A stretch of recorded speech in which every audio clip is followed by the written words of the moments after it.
పాసెమైలారం పరిశ్రమ పేలుడు ఘటన మీద మాజీ మంత్రి బీఆర్ఎస్ ఎమ్మెల్యే హరీష్ రావు స్పందించారు. ఈ సందర్భంగా ఆయన ప్రభుత్వాన్ని తీవ్రంగా విమర్శించారు.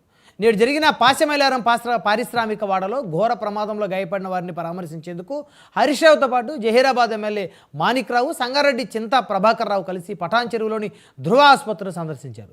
ఐసీయూలో చికిత్స పొందుతున్న వారి పరిస్థితిని పరిశీలించారు. ఈ ఘటనలో మరణించిన కార్మిక కుటుంబాలకు తక్షణమే ₹1 కోటి ఎక్స్గ్రేషియా, గాయపడిన వారికి 50 లక్షలు ఇవ్వాలని ప్రభుత్వంని ఆయన డిమాండ్ చేశారు. పరిశ్రమల భద్రత మీద ప్రభుత్వం నిర్లక్ష్యం వహించడంతోనే ఈ ప్రమాదం జరిగిందని హరీష్ రావు ధ్వజమెత్తారు.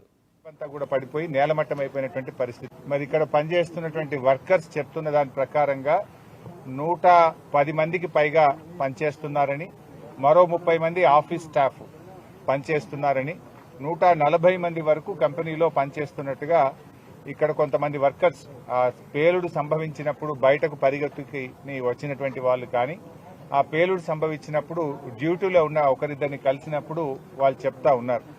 దాదాపు 140 మంది వరకు కంపెనీలో ఆ నిమిషానికి పనిచేస్తున్నారని. 4 అంతస్తుల భవనం కుప్పకూలిపోయింది. కంప్లీట్ స్లాబ్ అంతా కూడా పడిపోయి నేలమట్టం అయిపోయినటువంటి పరిస్థితి ఉంది. ఇప్పటి వరకు అధికారులు చెప్తున్న దాని ప్రకారంగా 8 మంది మరణించారని, దాదాపు 26 మందిని ఆసుపత్రికి తరలించామని అధికారులు చెప్తా ఉన్నారు. మరి 8 + 26 అంటే 34 మంది. పెట్టండి, ఓ లిస్టు దగ్గర పెట్టుకోండి. ఎవరెవరిని ఏ హాస్పిటల్కి పంపించుకుంటే ఒక లిస్టు పెట్టుకోండి. చనిపోయిన వాళ్ళది ఒక లిస్టు పెట్టుకోండి.